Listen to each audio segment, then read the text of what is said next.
Welcome back, guys. Now, before I get started, I just want to say I feel like I'm on set for the morning show. I've got about 70 lights around me and I've got a coffee. I just feel like I'm like, Bob, where's Bob? Like, which mic or which camera do I look at? So I have some really exciting news that I want to share with you, but in order to discuss or talk about this exciting news, there is somebody quite critical to this piece missing. And I think it's time that we bring him back. I'm back, bitches!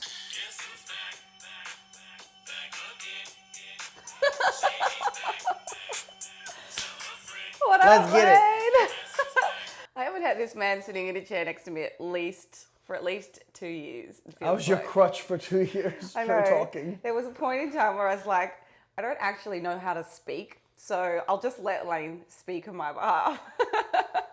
Your heart rate's only 150 when you go to record as opposed to 200. And I know it's come down And a you're lot. not crying beforehand. Yeah, there's no more tears. Heart rate does come down a little bit, although there's certain instances where it's definitely been high. But anyway, let's talk about this exciting news. I haven't told anybody yet. I am going to be transitioning from Wbff fitness to Bikini. I wanted to bring you in today to kind of talk about that really and have a look at, I guess, some of the key things that are going to be changing. Obviously, we're going to talk about nutrition today. We'll talk about training today. Like, is there anything else that would possibly be a consideration for this transition? This isn't shade at the WBFF or anything like that. You really enjoyed competing with them. Oh yeah. You just want to try something different. I also really enjoyed spending thousands of dollars. That is true. It is quite expensive. Not that the A.P.D isn't expensive, but Yeah, no shame on them at all. It's honestly just, this is such a lifestyle transition for me. So I really enjoy having a goal. And I think one of the things like I have been able to identify with myself is that when I'm not working towards something, I tend to feel a little bit lost. So that's one thing I'm actually working on. It's like the goal is not necessarily to have a really huge hardcore goal and to ease off on that. But, you know, this is also something that I'm thinking about from a longevity perspective. So I think I've probably achieved like the peak of muscularity that I'm like comfortable with. And I'm very happy that, you know, I was able to get to this point. But, you know, if I want to maintain something that's a little bit more realistic, like body fat percentage as I get older, with more muscle, when you do put on a little bit more body fat, you are a bigger body.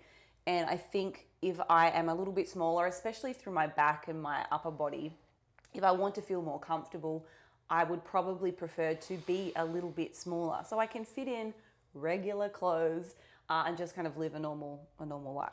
So for those of us mere mortals who it's really hard to put on muscle, how do you feel right about now? I do want to bring up one statement because you said longevity. Can you clarify that? Because you're not talking about lifespan, I don't think. You're talking about longevity just in terms of like sustainability. Maintain, like be able to maintain. Yes. So I don't want to have the commitment to. We're not saying that more muscle is going to make you live shorter. That's not true. No. It was more like just exactly as you said, something that I can sustain long term and not feel like I'm like having to go and train to maintain that mass. Yeah, well, do you want to talk about nutrition first? And then I've actually got a couple of videos that I want to show you, and we can do a little bit of a comparison so that you guys have an understanding of how this kind of was going to work as well, because I'm sure there are some of you who have probably in a similar boat to me trained for quite a while and have a lot of muscle, and maybe you're wondering, like, I just want to get a bit smaller. Like, how do I do that? So let's start diet first. What do you think are going to be the key differences for me for diet?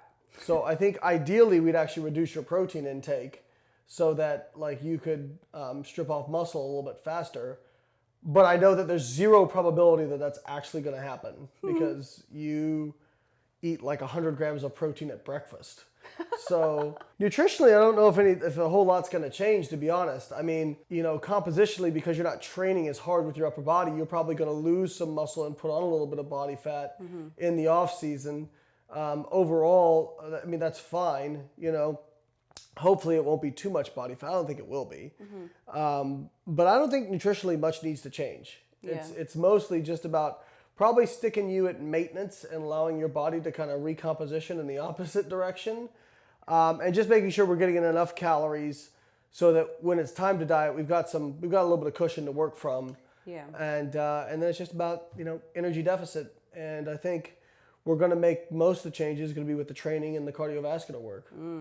So one thing that you touched on there, and it was a focus point I think that I wanted to share with you guys, was the maintenance calorie stuff. So right now, we've just gotten back from a couple of big weeks of travel, and in my last update that I did, if you guys are following along on that series, I wasn't actually sure where my true maintenance calories were, because I have had such fluctuating training sessions, quite fluctuating calorie intakes, and then with IBS issues, low fiber, high fiber, my weight's kind of been all over the place. So this past week has been a really steady week for me, very normal foods, and I've been as consistent as I can with a certain calorie target. And I think right now my true maintenance calories at about 65.5 kilos is around 2,050 or something like that. So I could have told you that. Yeah, I know. Good guess. Pretty sure I did tell you that. Were you 65.5 kilos this week? Yeah. Yeah. Why? I want to point out that I had that. You get back from vacation and you're constipated and you're bloated and you're like, no, I'm 69 kilos. It's all over. No, but to get there, I did actually, to get myself back into a normal weight that I was prior to leaving for Dubai, I did take my calories back to 1,800, and I got back a lot faster. But we've seen this many times over. Your body snaps back so fast, faster than anybody I've ever seen. Literally, if you're consistent for 2 or 3 days, it's right back to where it was. Yes. So that's the other thing to consider here is my maintenance calories. So because I'm planning on losing muscle and overall size, that would suggest that my BMR is actually going to take a bit of a hit, because obviously we know that fat-free mass or lean body mass is a major contributing factor to our BMR. So, by far the biggest factor for BMR. It's like an R's correlation of 0.8. It's very tight correlation. So the reality of this is that my maintenance calories are probably going to go down, or if I continue to eat at the same level over the next 5 months that I'm going through this transition, I probably would put on some body fat. So that kind of brings me to the next, the natural progression of the conversation, which is the training stuff. So do I want to compensate for that? And how is my training going to be different? So I know we've had a little bit of a conversation about this. So do you want to kick us off and I'll just add some stuff? Yeah, I think in terms of what needs to come down the most, I do think your quads need to come down a little bit in terms of legs.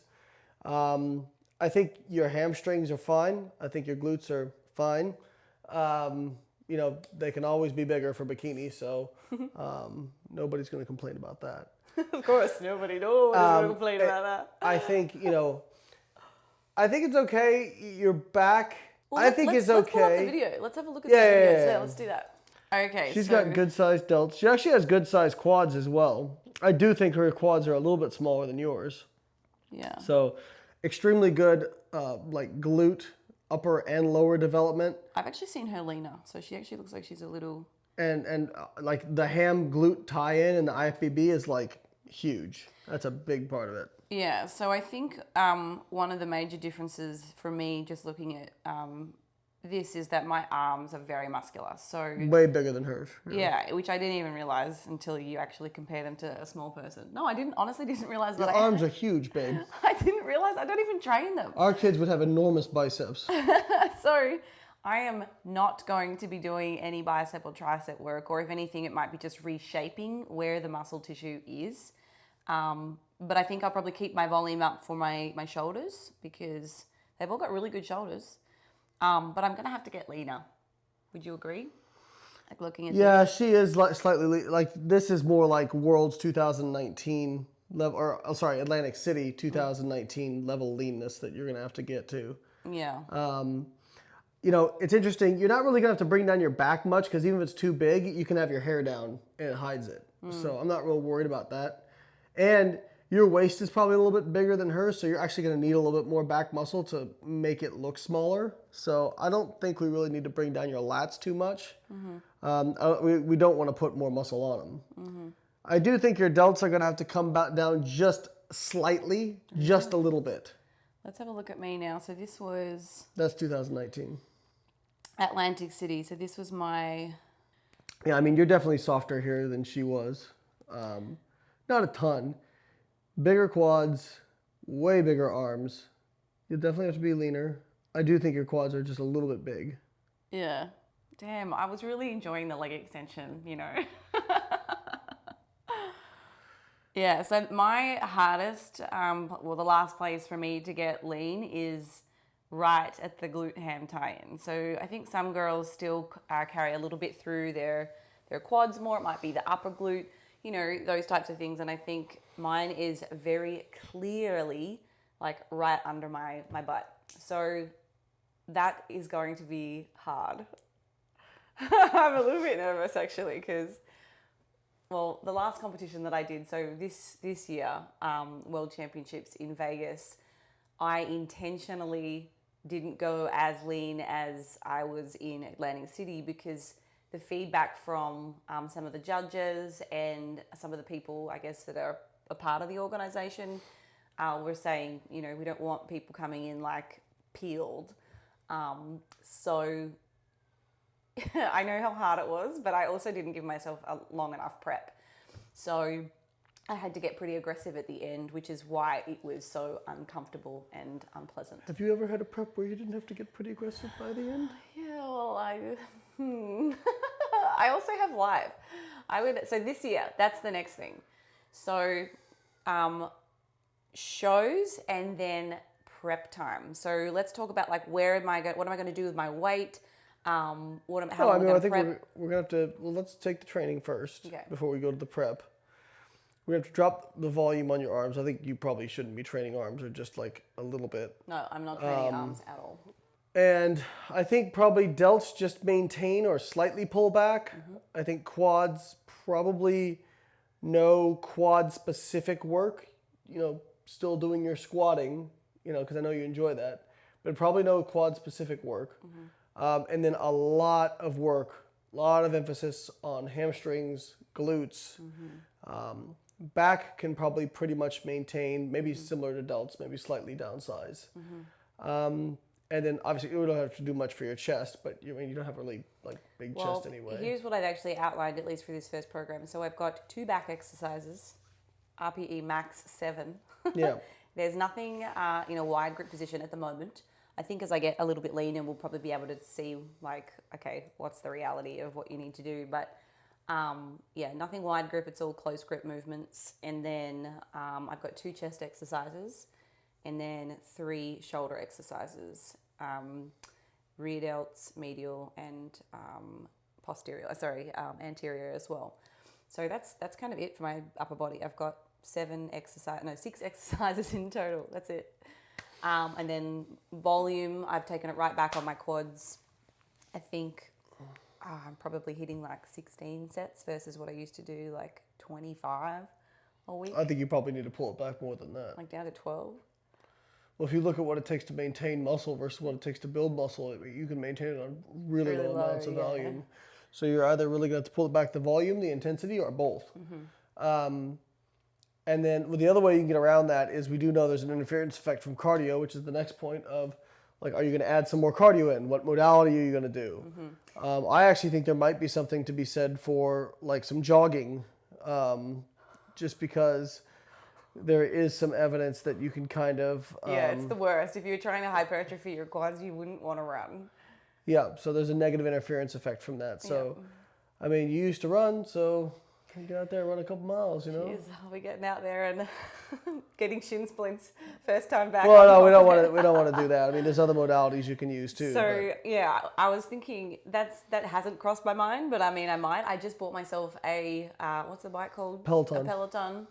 To be able to do some more cardio because I need to make up that energy balance somewhere. So I don't want to put on a bunch of body fat because it means I'm going to have to get more off when it comes time to actually do that prep. So to make up for all the volume that I used to do on my lower body, Now I'm going to replace that with, an extra Peloton session. So I'm looking at some rough approximates, for what my energy expenditure was in those training sessions, and I'll try and match that with some more cardio.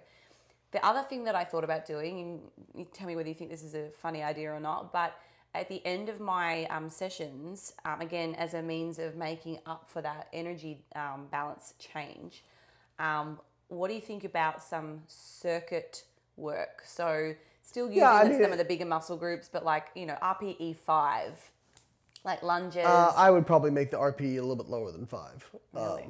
Yeah, but I mean, again, within 5, there's some evidence, especially with compound lifts, that you can still build muscle within an RPE of 5. So I think that you're better off doing lower RPE. And if you're truly just looking for energy expenditure, move. Like, you don't have to go heavy on it. You've got to unwire your mind from this. It's really...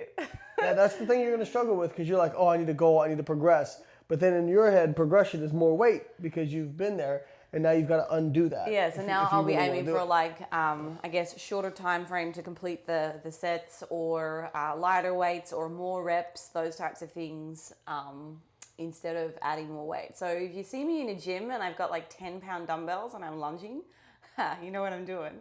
So I've been doing like high body weight step ups and things like that, which has been interesting. And to be clear, like, light weights do not tone. That's not why we're doing this. A muscle can either get bigger or it can get smaller.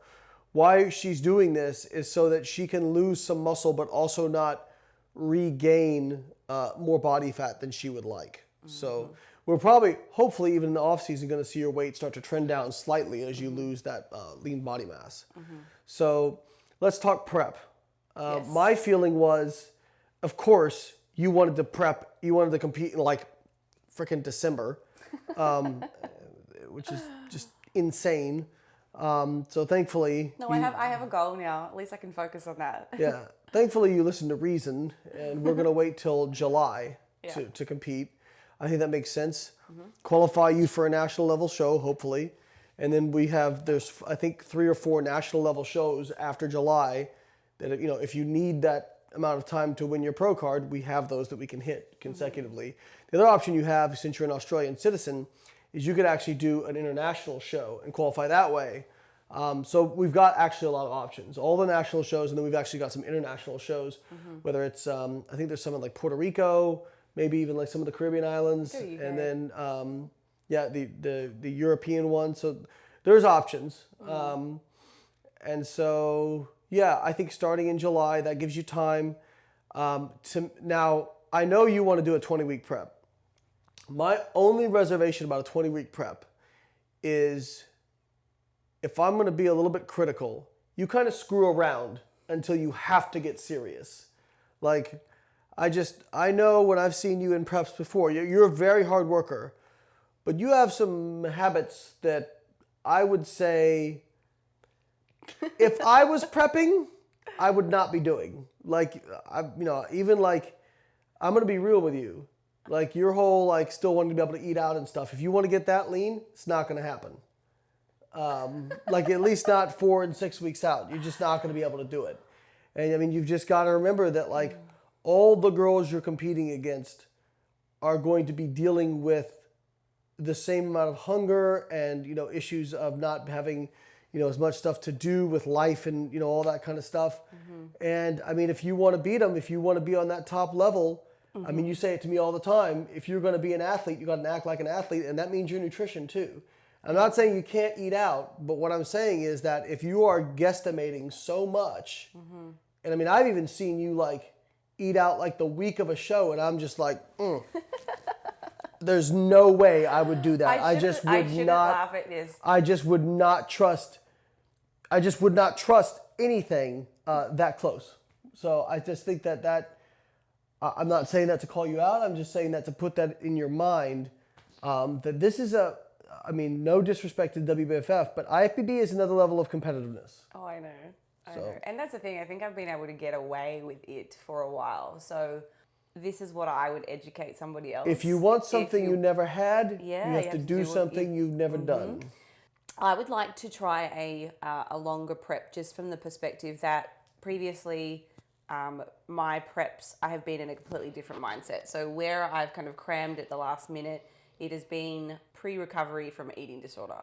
So I think things are a little bit different now. Well, actually, it was not too bad because I didn't need to get that lean. But I would like to give myself more time so I can have diet breaks, be a little bit more comfortable with the process so that I'm not having to get down to those gnarly numbers at the end because I'm still trying to make up like 1.5 pounds in the last, week or something like that. 3 days. Yeah, probably. That's the reality. So I think the longer prep I would do better at this time because I have built in some better behaviors and, learned to, manage some of the responses to stress a little bit better. So I still think that I would like to do that. I'm for it, but you got to be serious about it. You really do. I mean, in terms of, like, if you're going to do it, do it. And then if you're going to do diet breaks, do diet breaks. Because what has happened in the past is it's like, I haven't had time. No, that's it. No, you've done 20-week preps before. No, I haven't. Yes, you have. Jesus, in 2019. Yes. And what was 2019, Lane? 2019? Yes, you had more issues with binge eating. Yeah, I was still really struggling. The problem was, but even take out the binges, you would still be kind of lackadaisical with eating out, and then you wouldn't lose as much weight as you wanted, and then when it was time to take the diet break, you just wouldn't take it.